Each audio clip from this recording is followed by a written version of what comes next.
Vamos iniciar, né? Os demais vão se agregando, que a gente já aguardou 10 minutinhos. Deixa eu compartilhar aqui a tela, só um minutinho. Estão me ouvindo agora, né? Sim.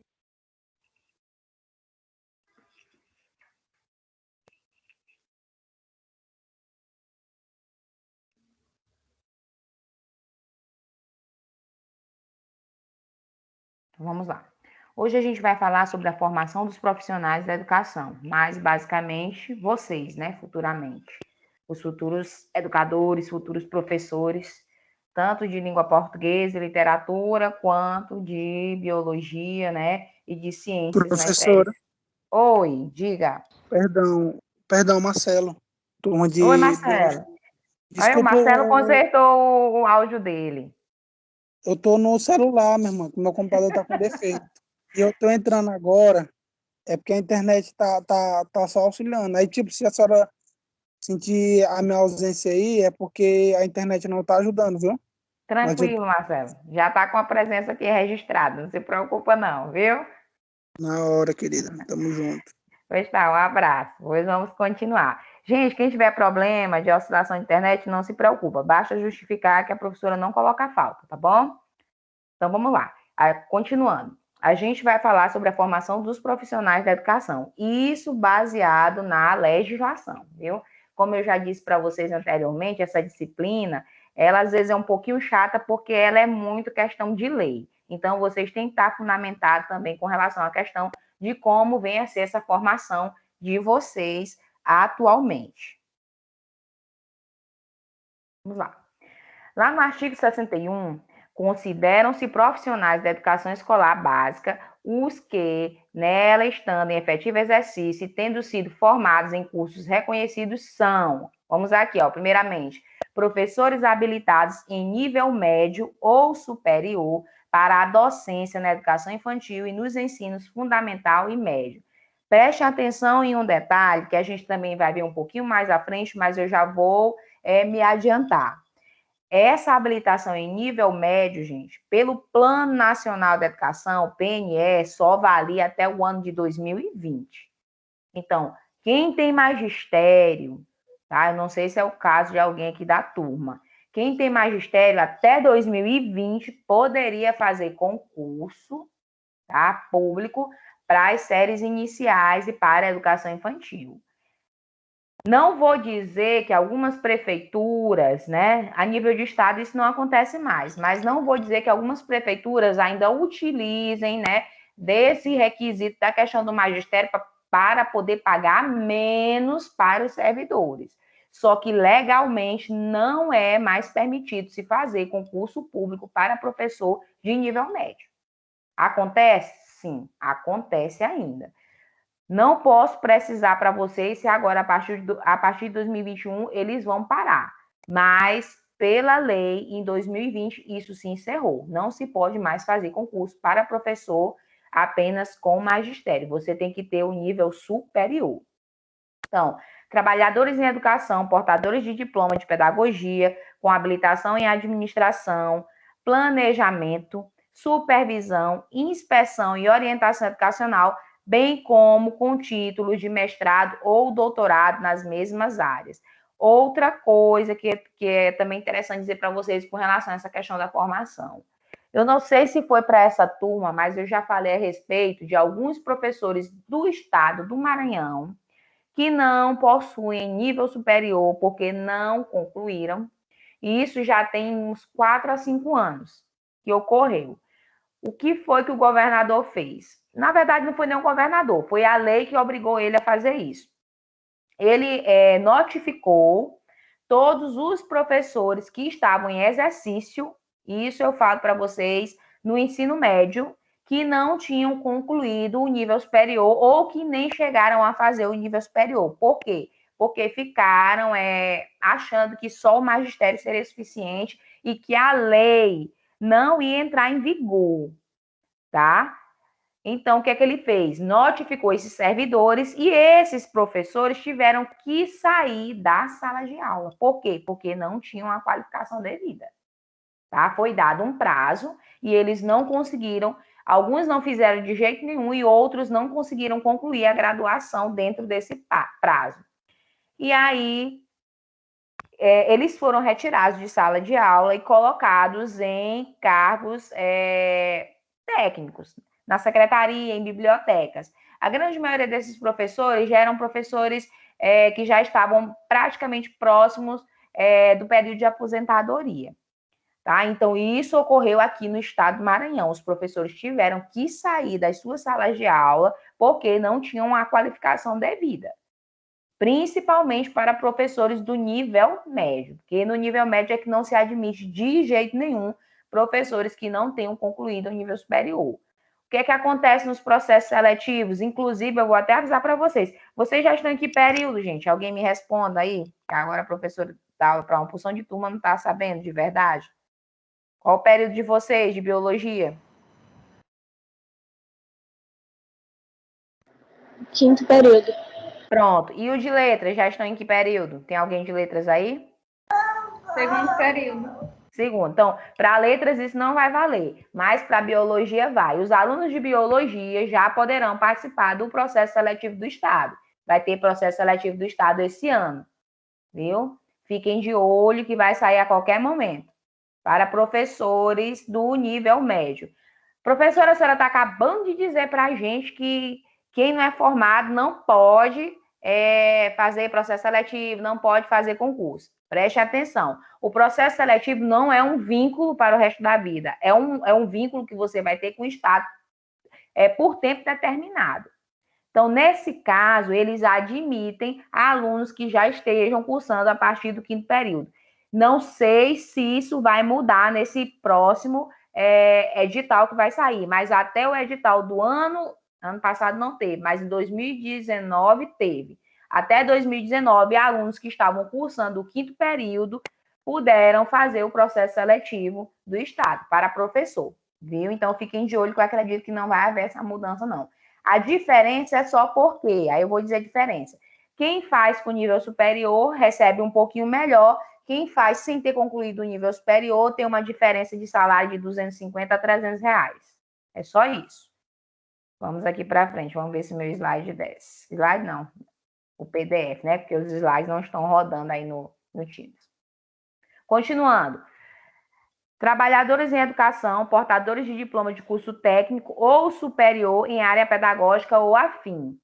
Isso aqui foi incluído pela Lei 12.014 de 2009. Finalidade de discriminar as categorias de trabalhadores que se devem considerar profissionais da educação. O que é que acontece nesse ponto aqui? Vocês já ouviram falar dos cursos de formação pedagógica? Alguém aqui já ouviu falar desses cursos?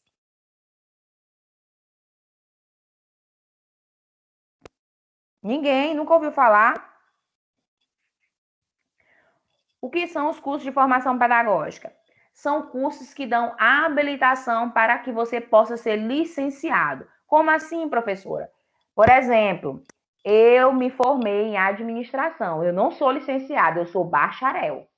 Quais são as disciplinas que eu paguei, que eu poderia aproveitar para uma licenciatura em administração? Matemática. Matemática é uma disciplina que eu poderia aproveitar numa licenciatura. Mas, professor, eu sou bacharel, como é que eu vou dar aula de matemática? Não pode. Agora, se você fizer um curso de formação pedagógica, inclusive a UEMA, até uns 2 anos atrás, oferecia esses cursos de formação pedagógica. Teve até aí no campus de vocês, de Lago da Pedra. Você é bacharel, você faz o curso de formação pedagógica com duração de 1 ano e meio só, e você fica com a habilitação dessa disciplina. Então, eu vou ter a formação de administrador, ou no caso, administradora, e também vou ser licenciada em matemática. Quem fez, por exemplo, farmácia, eu trabalhei nesse curso de formação pedagógica aí da UEMANET, na verdade é da UEMANET. E eu tive 2 alunas que eram formadas em nutrição, eu minto, não era farmácia, era nutrição. O que é que aconteceu? Elas saíram com a habilitação em biologia. Se eu não me engano, teve outra. Parece que elas também pagaram a cadeira de química. Então, elas saíram com a habilitação em química e em biologia. Dentro de 1 ano e meio, elas ganharam 2 licenciaturas, porque elas tiveram disciplinas afim no curso delas de bacharel.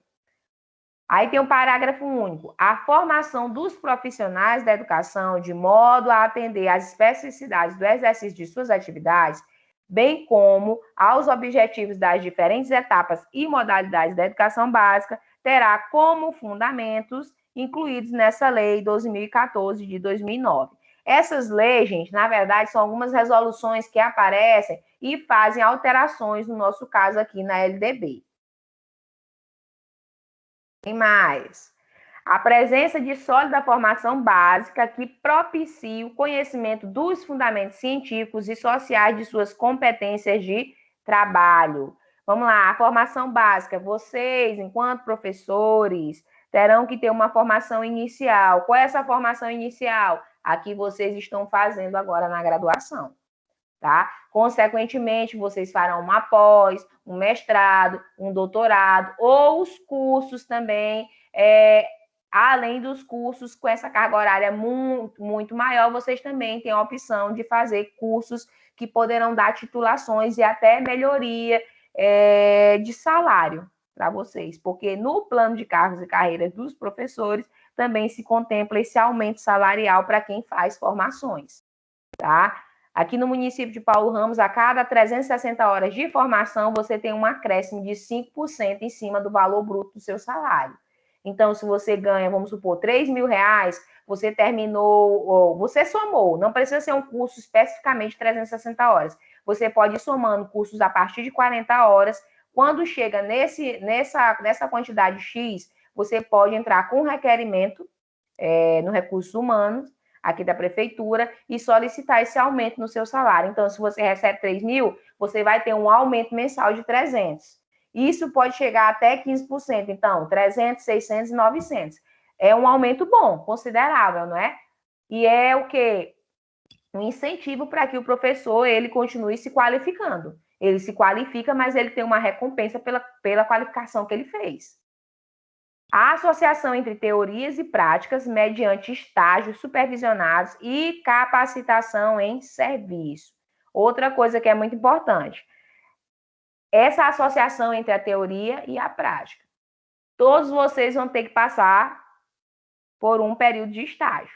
Vocês já pagaram práticas, eu acredito que a grande maioria sim, mas os estágios são obrigatórios. Você só conclui o seu curso se você estagiar. Tá? E essas capacitações em serviço funcionam assim. Você tem direito a se formar, você tem direito à questão da qualificação, a formações, na verdade. Se você vai fazer um mestrado e o seu mestrado é presencial e você já é um professor de carreira, como assim um professor de carreira? Um professor que já passou do estágio probatório. Como é o estágio probatório, professora? Você passa no concurso, você está em estágio probatório por 3 anos. Durante 3 anos, você pode ser demitido a qualquer momento. Se você não corresponder, tá, ao que a instituição, ao que a prefeitura, ao que o Estado espera de você. Tá? Muitas faltas, irresponsabilidade, falta de compromisso, tudo isso pode gerar um PAD, um processo administrativo. Então, passou desses 3 anos, eu não posso mais ser demitido de jeito nenhum. Vamos ser realistas. De certa forma, não. Mas se você fizer uma coisa muito errada, você corre esse risco. Mas quando você passa do estágio probatório, dificilmente você perde seu emprego. A grande realidade aqui no nosso país é essa.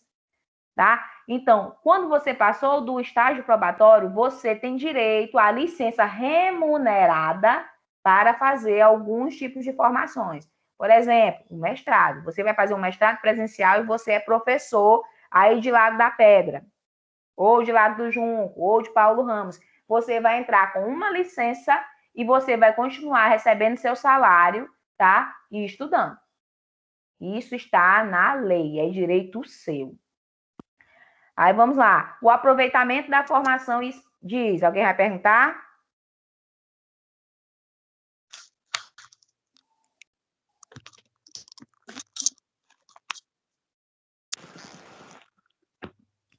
Alguém abriu o microfone e não falou. Quer falar?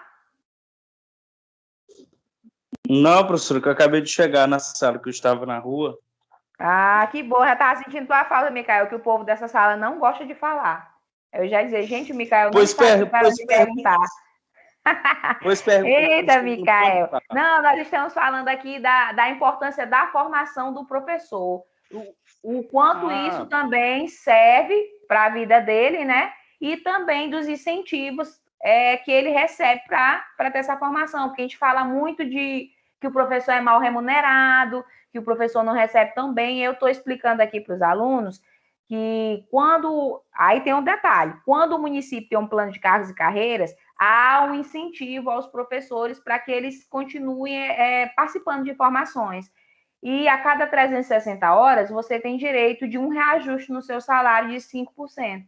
Então, estava dando exemplo, um professor que ganha hoje R$ 3.000, fez uma formação de até 360 horas, ele vai ter um reajuste de 5% em cima do salário bruto. Fez mais 360 horas, tem mais 5% até chegar em 15%. Então, é um incentivo, né? Para o professor continuar se qualificando. Então, vamos lá. Ó, o aproveitamento a senhora quer diz, minha opinião eu ou quero. que do Vamos tipo? lá, para a professora não falar a tarde todinha só. Pois é o seguinte, professora, a gente percebe que existem muitos profissionais, entre aspas, que ficam estagnados na questão da formação.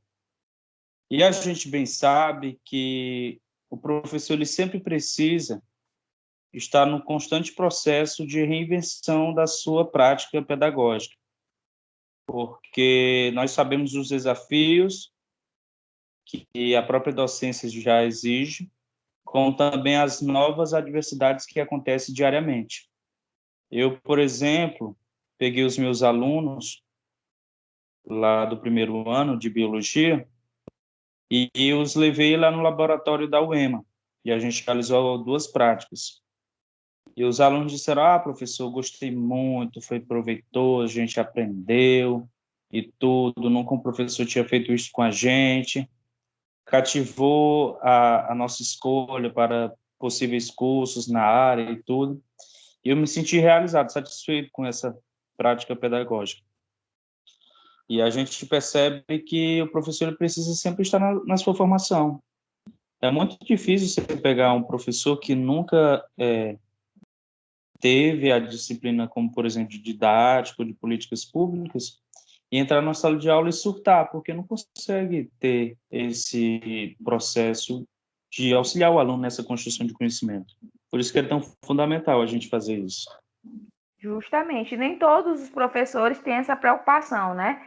Às vezes você não tem um laboratório, mas você pode fazer uma aula diferenciada, levando para outro espaço, ou até mesmo dentro da sala de aula, aproveitar organizar a turma de outra forma. Tudo isso é forma de dinamizar, de ter uma prática diferenciada. É porque a gente acaba se acomodando com a realidade que a gente tem só de enfileirar os alunos, da aula encerrou e vem embora.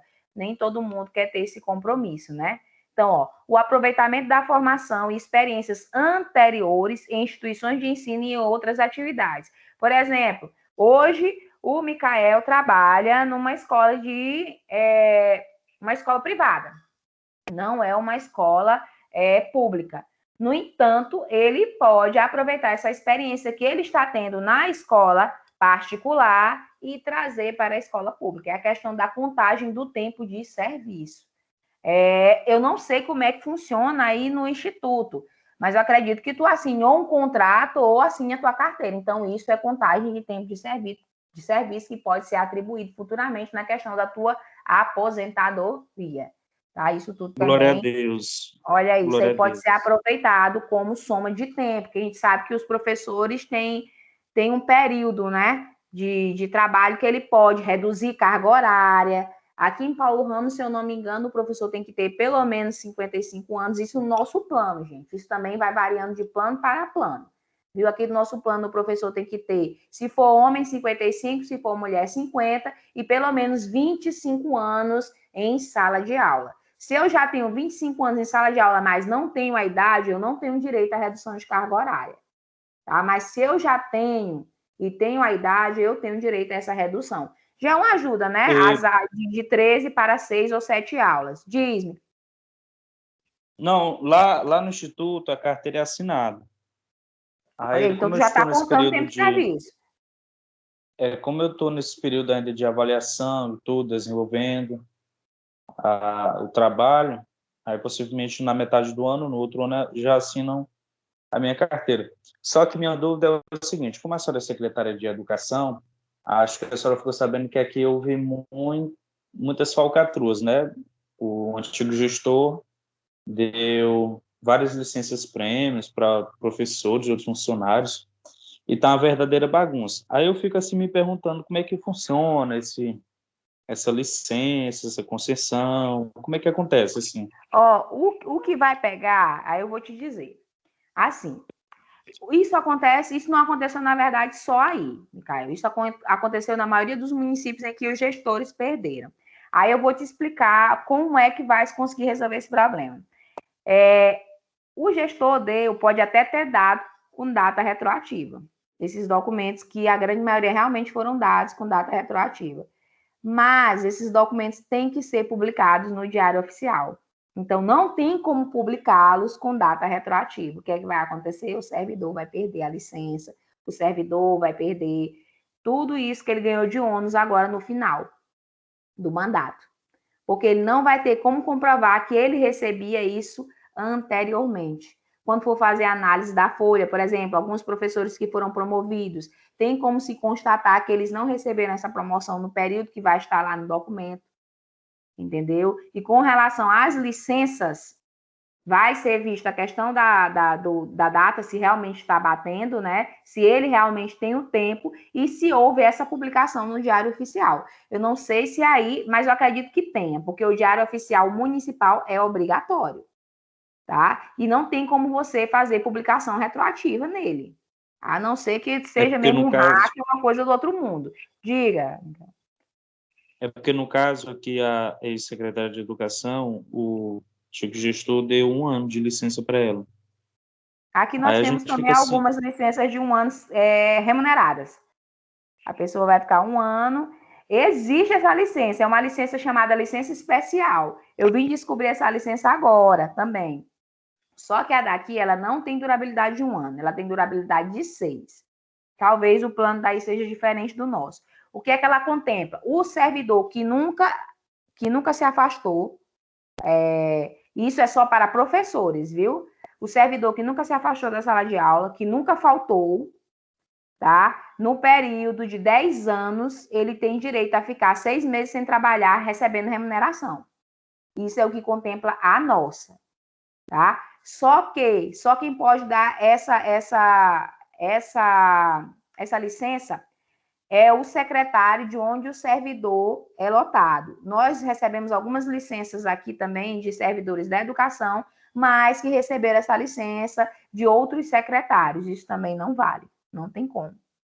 Entendeu? E outros servidores que também estavam em desvio de função. Por exemplo, eu já trabalho aqui em Paulo Ramos, já tenho o quê? 8 anos. Eu estou em desvio de função. Então, a minha contagem de serviço enquanto professora parou. O que acontece? Aí, daqui a 2 anos, eu faço 10 anos. Eu vou ter direito a essa licença? Não, porque eu não estou contando como tempo, porque eu estou em desvio de função. Eu estou secretária. Não estou mais... Não sou, né? Professora eu sou, porque eu sou concursada. Agora, secretária eu estou, porque é um cargo de confiança. Posso sair dele a qualquer momento. Então, tem essas brechas, entendeu, Micael? Que você pode ir analisando com o jurídico. Isso aí quem orienta, na verdade, é o jurídico. E você consegue derrubar as coisas que são incorretas. Isso também sem querer prejudicar o servidor, que alguns servidores realmente têm direito, né? Só que também, muitas vezes, esses servidores aproveitam desses momentos em que o gestor está saindo e beneficia ele, que o gestor também poderia ter beneficiado no período em que ele estava na gestão, como prefeito, ou como secretário ou secretária de educação, porque é um direito do servidor, mas deixa para dar quando sai, para prejudicar a vida do novo gestor que está assumindo. A grande verdade é essa. Aí vamos para cá. Ficou entendido, Micael? Dando a dúvida? sim, professora. Não, eu só aqui imaginando, tá concursado e utilizar isso aí futuramente. Mas é direito. Depois, eu vou ver se eu consigo daqui, eu vou mandar para vocês darem uma olhadinha no plano de cargos e carreiras aqui de Paulo Ramos, para vocês já terem uma noção de como é esse documento. Eu tenho certeza que aí em Lago da Pedra também tem. Eis as questões que a gente deixa de estudar e deixa de saber os direitos que nós temos enquanto profissionais da educação. A gente perde muito com isso, a gente acaba sem saber, só descobre essas coisas quando acontece isso. Aí você vai saber, mas o que era isso, o que era essa licença? Todas essas licenças existem. Outra coisa também, ó, que beneficia professor, os quinquênios. A cada 5 anos, o professor também tem direito a um reajuste salarial. E ele não é solicitado, ele tem que ser automático. Entendeu? É um direito do servidor. Então, são coisas que muitas vezes você não sabe. E não lê a lei que é sua, que lhe fundamenta, e você fica perdido. A lei número 2014, de 6 de agosto de 2009, altera o artigo 61 da lei número 93/94, de 20 de dezembro de 1996, altera a LDB, com a finalidade de discriminar as categorias de trabalhadores que se devem considerar profissionais da educação. Viu? Então, lembrando o que a gente disse lá no início da aula, a gente vai considerar os profissionais da educação aqueles que têm a formação, a partir agora de 2021, em nível superior, viu? E os que têm os cursos de formação pedagógica também pode ser considerado. Quem tem pós na área, agora preste atenção, a pós vai dar uma habilitação dependendo do concurso que você vai fazer. Às vezes, a pós, se não tiver a brecha no concurso, ela não lhe serve como uma habilitação. Volto a dizer, você é formado em pedagogia, você vai trabalhar o quê? Com séries iniciais e educação infantil. Mas você fez uma pós em filosofia, você fez uma pós em sociologia, você pode. Você fez uma pós em língua portuguesa, tranquilamente você pode. Só que se você fizer um concurso concorrendo com um professor de letras, por exemplo, você vai fazer um concurso, você tem uma pós em língua portuguesa e você vai fazer um concurso para a língua portuguesa. Se lá no edital não disser que a pós vale, você não assume, porque você não tem habilitação para lecionar a língua portuguesa. Professora, mas a senhora está se contradizendo. Não estou. A habilitação oficial é a graduação. Mas se lá no edital disser que se você tiver uma pós, uma especialização na área afim, você pode fazer o concurso, aí você faz, porque tem brecha. Há concursos que abrem dessa forma, tá? Mas a grande maioria abre mesmo pedindo a licenciatura específica. Aí vamos lá. Observação. Embora a Lei de Diretrizes e Bases da Educação Nacional, LDB, de 1996, recomende a formação de professores em nível superior, o curso de magistério de nível médio ainda é aceito na educação infantil nos anos iniciais do ensino fundamental. Foi o que eu disse agora há pouco para vocês. Só que pelo PNE, que vocês vão ver aqui na outra parte, não se pode mais fazer concurso público de jeito nenhum para professores sem licenciatura. Até professores de educação infantil e professores de séries iniciais. Por isso, para preencher seus quadros de educadores, diversas secretarias aceitam inscrições nos concursos daqueles que têm essa formação. Se vocês ficarem sabendo disso, gente, denunciem, tá? Porque muitas vezes os concursos são cancelados por conta dessas coisas erradas que muitos gestores ainda fazem, viu? E eles fazem isso, não é para ajudar quem fez magistério, não. Eles fazem isso porque vai ser mais econômico para eles pagar um professor de nível médio do que pagar um professor de nível superior. Uma das metas do Plano Nacional de Educação, porém, prevê que todos os professores da educação básica tenham formação específica de nível superior em curso de licenciatura na área de conhecimento em que atuam até 2020. Outra coisa que eu vou falar para vocês. Alguns professores aqui de Paulo Ramos unificaram as suas portarias. O que é unificar? Vamos supor, vou dar um exemplo para que vocês entendam. Eu tenho uma portaria em Lago da Pedra e tenho 2 aqui em Paulo Ramos, cada uma de 20 horas. Eu posso acumular? Sim ou não? Quem sabe me dizer?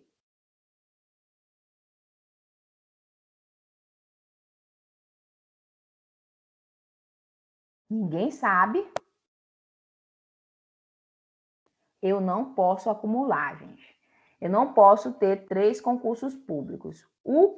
Qual foi a brecha que se achou? A unificação. Professor, começa a unificação.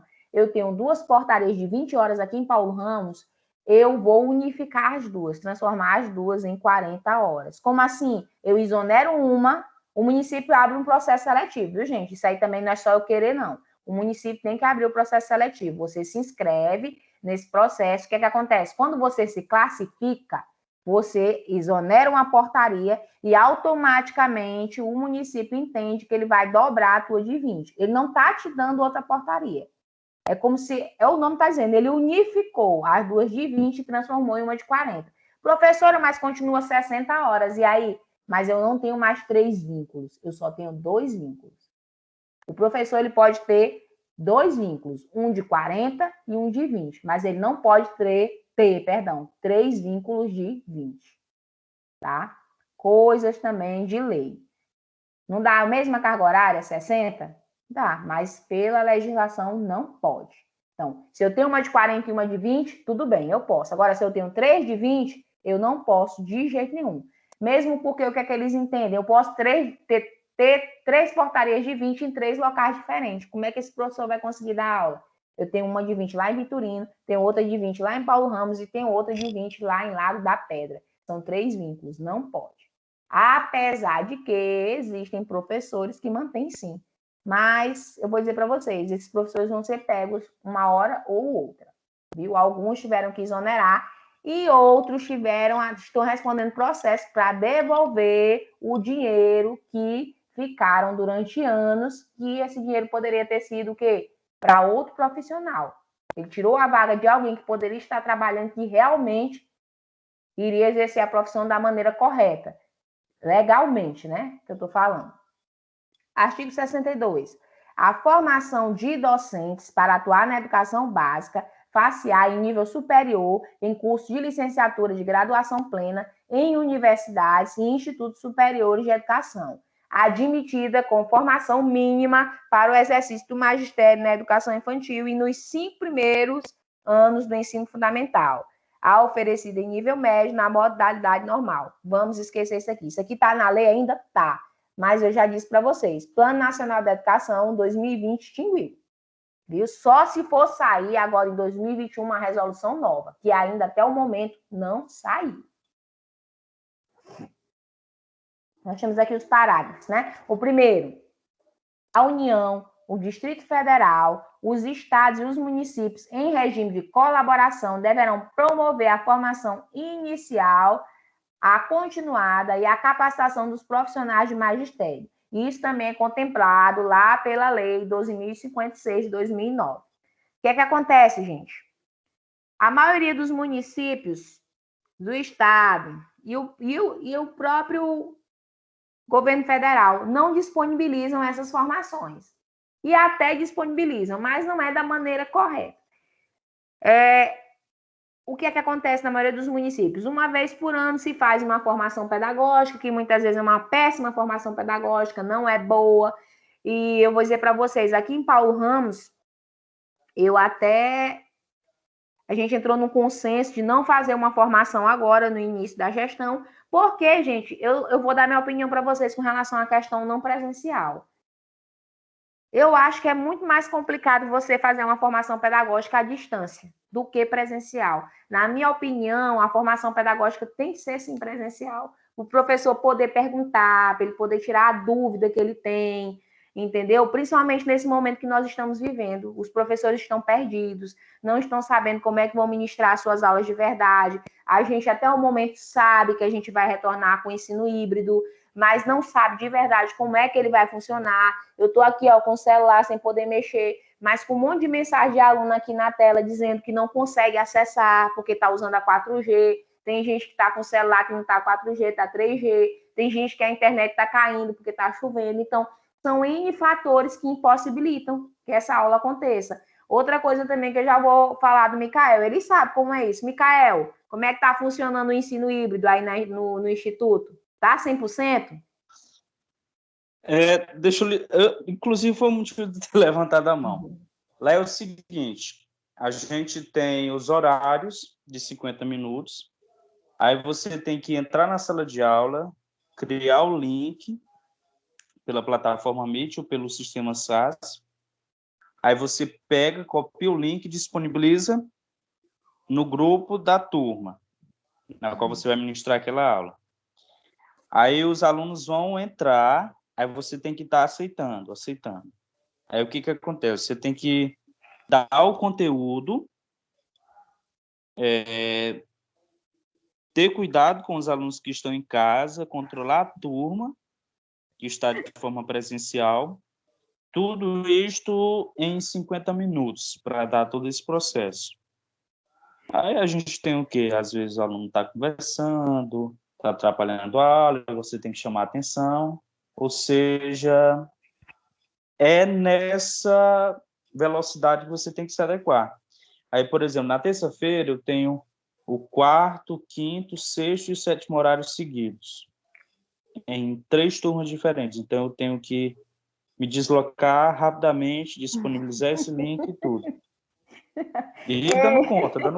Miguel, eu estou burlando a lei do instituto. Meu filho vai todo dia, ele não tá ficando em casa não, viu? Aí, assim... Não, professora, mas assim, os outros pais também não estão seguindo, porque no primeiro ano, uma grande parte são de Paulo Ramos. Então, o que eu faço? São 44 alunos dentro da sala, eu tenho que controlar e tudo. Outro dia, os alunos conversando, eu peguei, escrevi meu nome no quadro e escrevi embaixo, assim, estou sendo feito de palhaço por vocês. Aí todo mundo começou a ficar quieto e tudo. E, assim, a gente tem que se adaptar com essa situação. Aí eu fico me perguntando, imagina os professores do ensino municipal, como é que vão se adequar com essa questão? Porque outro dia um professor me procurou e disse assim, Micael, como é que funciona esse estudo híbrido, esse ensino híbrido? Porque eu estava vendo um vídeo onde a gente tem que dividir os alunos em 4 grupos e os alunos têm que participar mutuamente. Ela estava, tipo, fazendo uma sala invertida, confundindo sala invertida com ensino híbrido. E, assim, essa bagunça que não sei nem como resolver essa situação. O híbrido, aqui, a gente vai falar de ensino híbrido, aqui em Paulo Ramos, mas 100% como tem que ser, não vai acontecer. Não vai. Estrutura nas salas, isso eu posso te garantir que a gente já tem. A questão da internet conectada possibilitou isso para escolas até da zona rural, que a gente nem imaginaria que ia ter internet uma vez na vida. Agora, a grande questão é, eu tenho internet na escola, mas e os alunos em casa vão ter internet para assistir a aula? Não. A grande realidade é essa. E aí, infelizmente, não vai funcionar 100%. O que eu estou pensando aqui é o quê? Eu vou dividir realmente as turmas, como que é o que contempla, só que segunda, quarta e sexta fica uma turma, terça e quinta outra. Na semana que vem as aulas vão ter que ser repetidas. A grande realidade é essa. Eu não vou mentir para ti, porque se não for assim, não vai funcionar. Os alunos não vão aprender. Vai demorar mais? Vai. Vai atrasar o conteúdo em si, né? Vai, mas em compensação, todo mundo vai ser contemplado. Entendeu? Porque se eu for esperar que o aluno aprenda em casa, infelizmente, ele não tem como. Aqui no nosso município não tem. Não vai. Não adianta eu fingir, e aí o resultado vai ser lá no final do ano com a nota do IDEB. Que os alunos não vão saber. Vão ficar perdidos. Então, a formação continuar e a capacitação dos profissionais de magistério poderão utilizar recursos e tecnologias de educação à distância. Olha que isso já se fala, ó, desde 2009. Nós já estamos em 2021. Então, é como se já se pensasse nessa questão da educação à distância. E é a que a gente vem utilizando mais por conta da pandemia. Vamos lá. A formação inicial de profissionais de magistério dará preferência ao ensino presencial, subsidiariamente fazendo uso de recursos e tecnologias de educação à distância. E eu vou ousar dizer para vocês que vai sair uma resolução a qualquer momento falando a respeito disso daqui. Viu? Dessa questão de preferencialmente ao ensino presencial. Eu acredito que o ensino presencial, na minha opinião, é o melhor. Só que vai ter uma brecha para essa questão do ensino à distância, mesmo pós-pandemia. E eu falo isso no ensino fundamental. Porque a gente fala em ensino à distância, mas a gente só pensa na graduação, na pós, entendeu? No mestrado, agora que se fala em ensino à distância, porque não era aceito de jeito nenhum, agora se aceita, mas é uma distância diferenciado, que não é 100% a distância, mas vocês vão me dizer mais para frente que esses alunos aqui do ensino fundamental vão ter que começar a ter também o ensino à distância dentro do currículo deles. Isso amparados legalmente. A União, o Distrito Federal, os estados e os municípios adotaram mecanismos facilitadores de acesso e permanência em cursos de formação de docentes em nível superior para atuar na educação básica pública. Isso também foi incluído pela Lei 2.796, de 2013, que estabelece as diretrizes e bases da educação nacional para dispor sobre a formação dos profissionais da educação e da outras providências. Então, adotaram o quê? Mecanismos facilitadores de acesso e, o mais importante, não adianta só o aluno estar na sala, mas ele tem que permanecer. A mesma coisa acontece aqui, curso de formação de docentes em nível superior para atuar na educação básica. Se eu não tenho professores qualificados para trabalhar, dificilmente meus alunos vão aprender. A grande verdade é essa, tá certo? Vamos para frente. Vamos aqui, no parágrafo 5º. A União, o Distrito Federal, os estados e os municípios incentivarão a formação de profissionais do magistério para atuar na educação básica pública mediante programa institucional de bolsa de iniciação à docência a estudantes matriculados em curso de licenciatura, de graduação plena nas instituições de educação superior. Isso acontece, gente?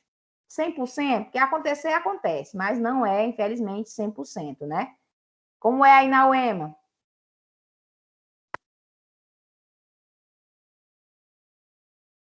Eita, a turma que tá calada hoje, menino. Repita a pergunta, professora. Vamos aqui, presta atenção.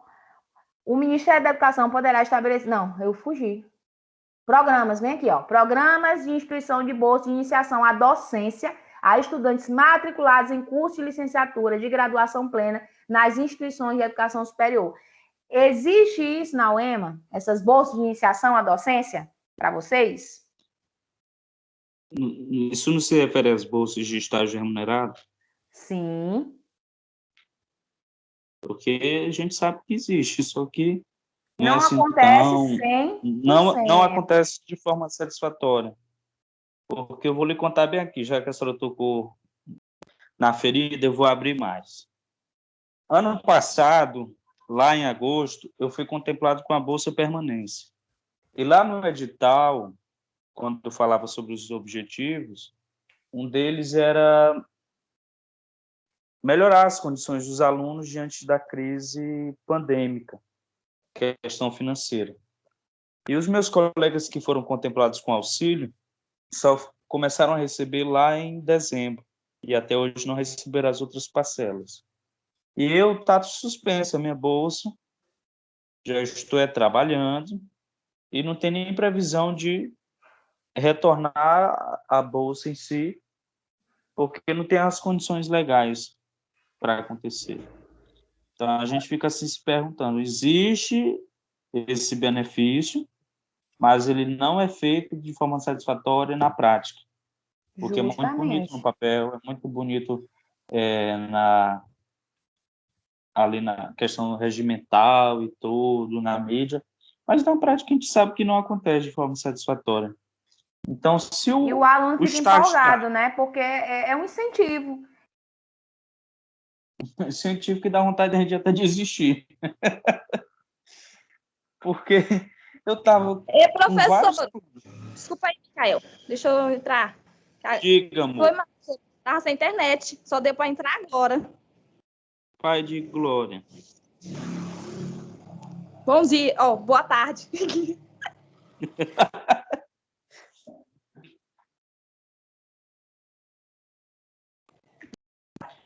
Ei, Micael. Desce o pau, Ana. No coisa. Me assistir depois. Hã? Postar lá no Instagram para me assistir, no YouTube para me assistir depois. Tá. Porque minha internet aqui não deu de assistir a aula, não.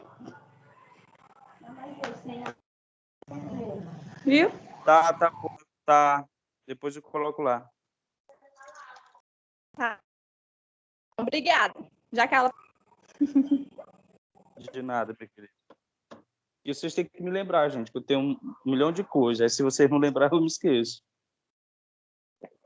Eu vou te lembrar, meu filho, não se preocupe, não. Agora deixa eu atender aqui a professora para ela me dar minha presença. Eu pensava, Ana, que tu ia descer o pau na UEMA agora e completar o que eu estava dizendo, não vai dizer. O Eu estava quê? falando em relação às bolsas. As bolsas são tudo bonitinho no papel, mas na prática a gente não vê isso acontecer de forma satisfatória. Ah, filho. Eu quero uma. Nem conseguiu, nem na trave a minha não bateu. Eu vou Pois a brigar tua esse ano por bateu. uma.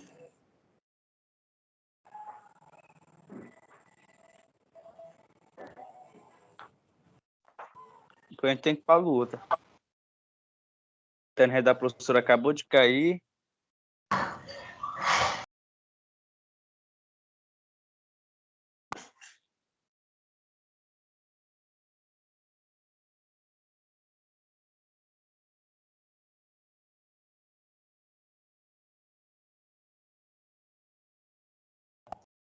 Não, filho, as internet estão tudo ruim. A minha aqui eu entrei, mas ainda tá travando.